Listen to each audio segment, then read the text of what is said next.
जय हिंद छात्रों। तो कैसे हैं आप लोग? आई होप आप लोग बहुत ही बढ़िया होंगे और अपनी पढ़ाई जो है बहुत ही मजेदार तरीके से कर रहे होंगे। देखिए, आज हम आपको इस क्लास में क्लास 10th बायोलॉजी में जो टॉपिक है आपका हृदय के अंतर्गत जो रुधिर परिवहन का कार्य किस प्रकार से होता है, आज हम इसको जो है बहुत ही विस्तार से और बहुत ही सरल और प्यारी भाषा में समझने वाले हैं।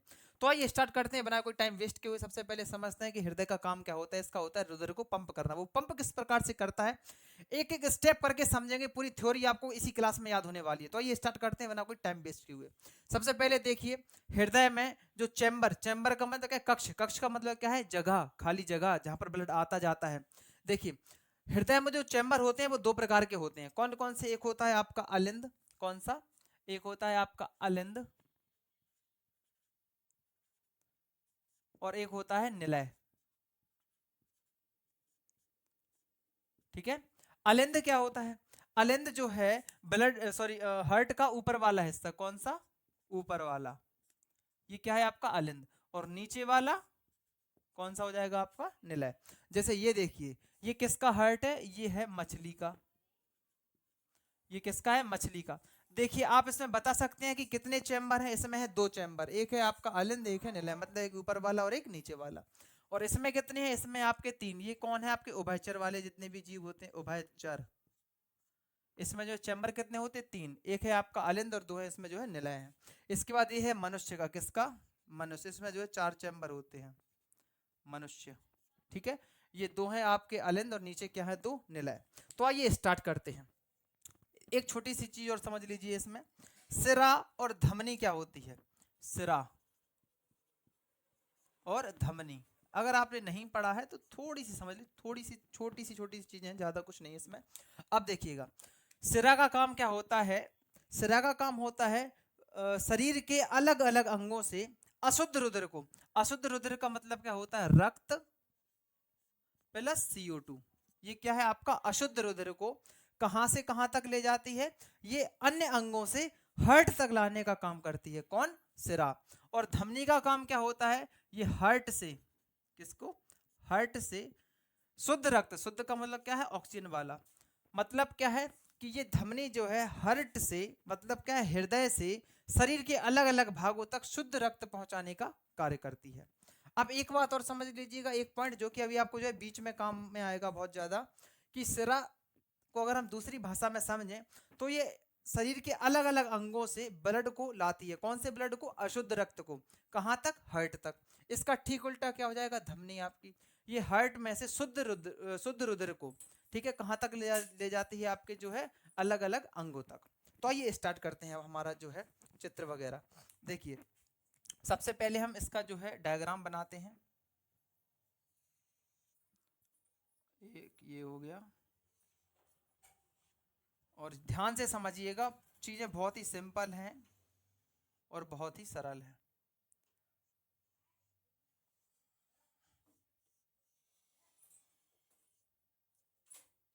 ये देखिए, ये है आपकी जो है बाहरी परत। इसको पेरिकार्डियम बोली जाता है। क्या?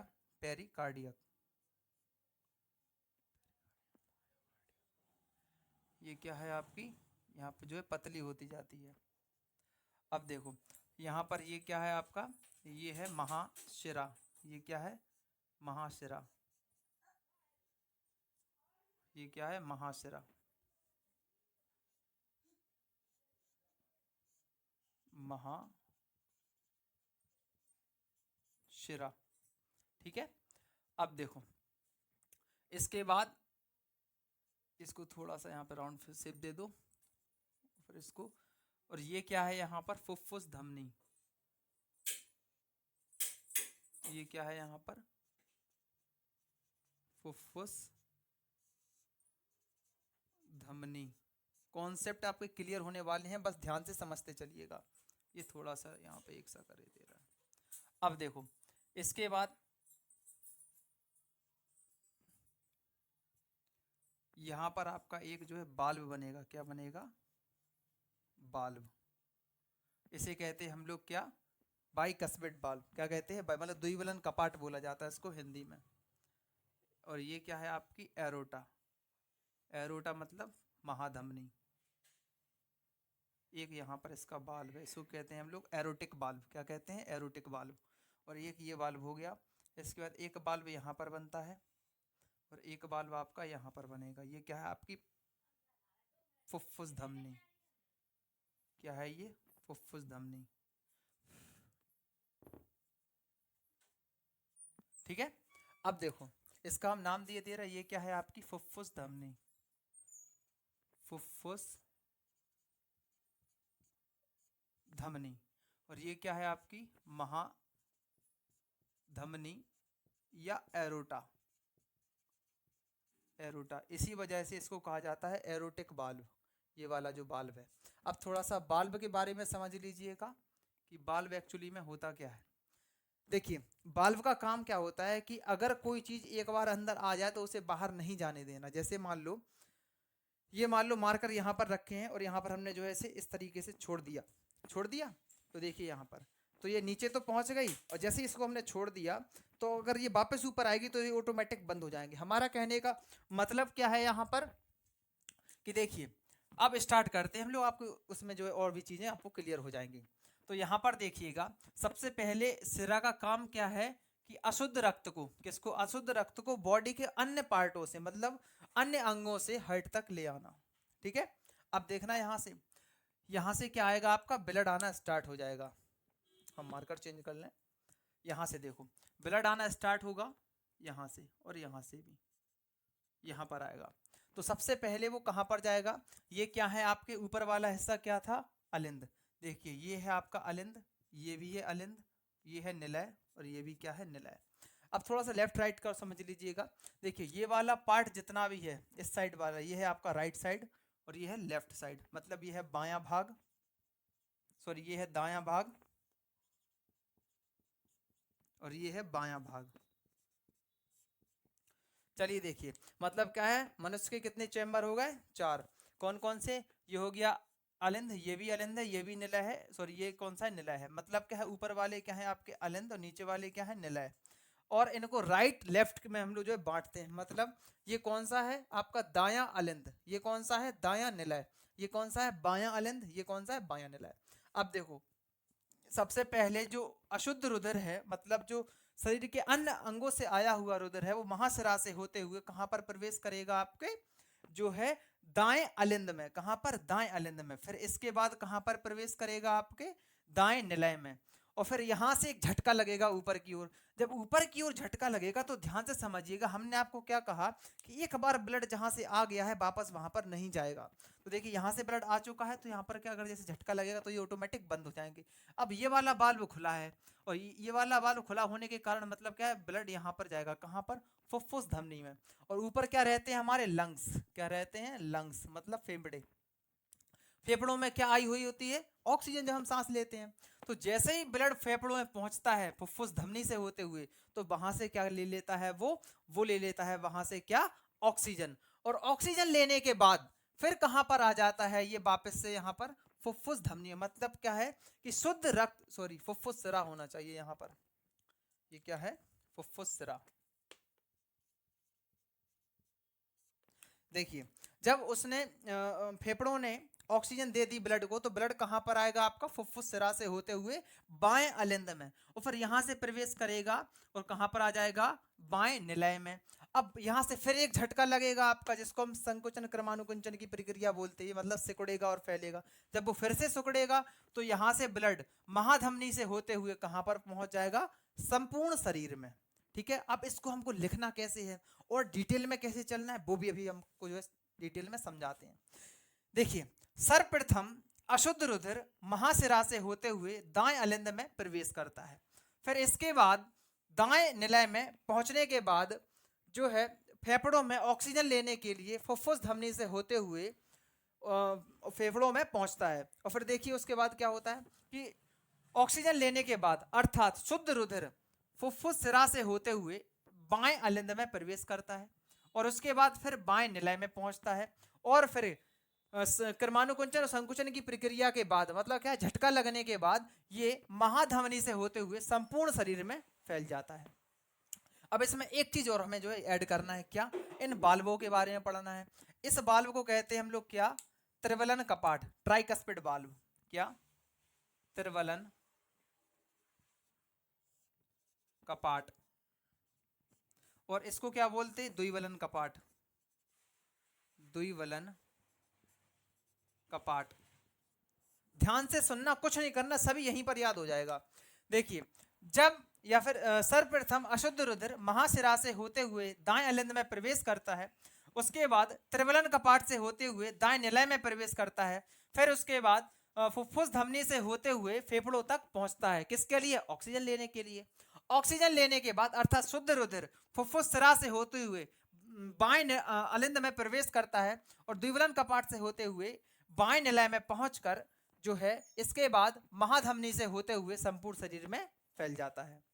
अब देखिएगा, इसके बाद हमें एक चीज और ऐड करनी है यहाँ पर, कौन सी, उसका नाम है यहाँ पर, ये आपका एक और बाल्व है, इसका नाम है फुफ्फुस या पल्मोनरी बाल्व। क्या, पल्मोनरी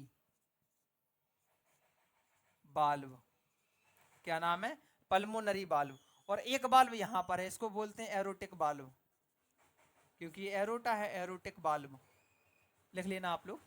अब देखना, ये हमें चारों बाल्व मिक्स करके यहाँ पर जो है इसको समझना है। तो देखिए यहाँ पर सर्वप्रथम अशुद्ध रुधिर महाशिरा से होते हुए दाएं अलिंद में प्रवेश करता है, फिर त्रिवलन कपाट से होते हुए दाएं निलय में प्रवेश करता है, फिर संकुचन क्रमानुकुंचन की प्रक्रिया के बाद जो है पल्मोनरी बाल्व से होते हुए फुफ्फुस धमनी से गुजरते हुए फेफड़ों में ऑक्सीजन लेने के लिए पहुंचता है। ऑक्सीजन लेने के बाद अर्थात शुद्ध रुधिर फुफ्फुस सिरा से होते हुए बाएं अलिंद में प्रवेश करता है, फिर द्विवलन कपाट से होते हुए बाएं निलय में प्रवेश करता है, और फिर हृदय के पंपन या फिर पंप क्रिया के दौरान महाधमनी एरोटिक बाल्व से होते हुए महाधमनी के द्वारा पूरे शरीर में फैल जाता है।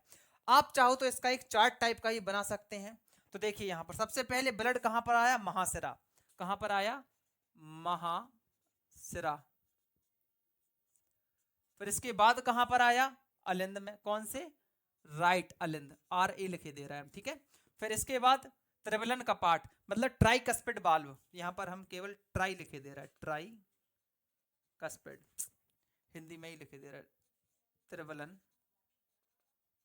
कपाट, कपाट। फिर इसके बाद क्या है आपका, राइट निलय, या मतलब जो है आपका दायां निलय, ठीक है। अब देखना यहां पर, इसके बाद कहां पर गया, पल्मोनरी बाल्व में, पल्मोनरी, पल्मोनरी बाल्व। फिर इसके बाद कहां से होते हुए, फुफ्फुस धमनी से, फुफ्फुस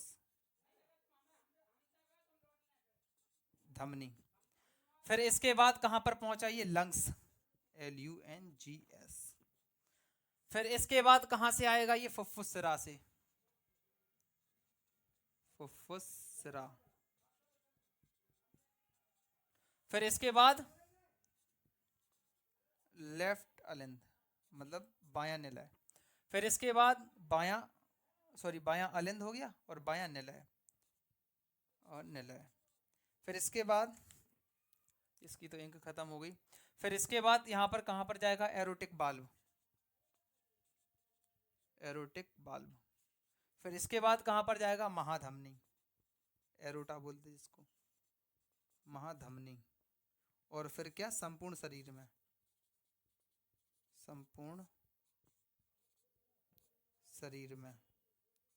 अब एक बात और समझ लीजिएगा, एक बार आपको मैं इसको स्टोरी बाय जरूर सुनाई दे रहा है। सर्वप्रथम अशुद्ध रुधिर महाशिरा से होते हुए दाएं अलिंद में प्रवेश करता है, त्रिवलन कपाट से होते हुए दाएं निलय में प्रवेश करता है, फिर पल्मोनरी बाल्व से होते हुए फुफ्फुस धमनी से गुजरते हुए फेफड़ों तक पहुंचता है, फिर वहां से ऑक्सीजन लेने के बाद वह शुद्ध हो जाता है, फिर वहां से फुफ्फुस सिरा से होते हुए बाएं अलिंद में प्रवेश करता है, फिर त्रिवलन कपाट, यहां पर एक चीज छूट गई, क्या, त्रिवलन का द्विवलन कपाट, द्विवलन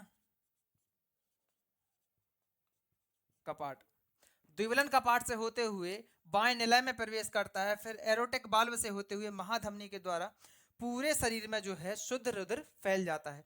एक बात समझिएगा, हमने आपको यहाँ पर लिखवाया था कि धमनी जो है कौन सा रुधिर ले जाती है, शुद्ध रुधिर, लेकिन यहाँ पर तो धमनी कौन सा रुधिर ले जा रही है, अशुद्ध रुधिर।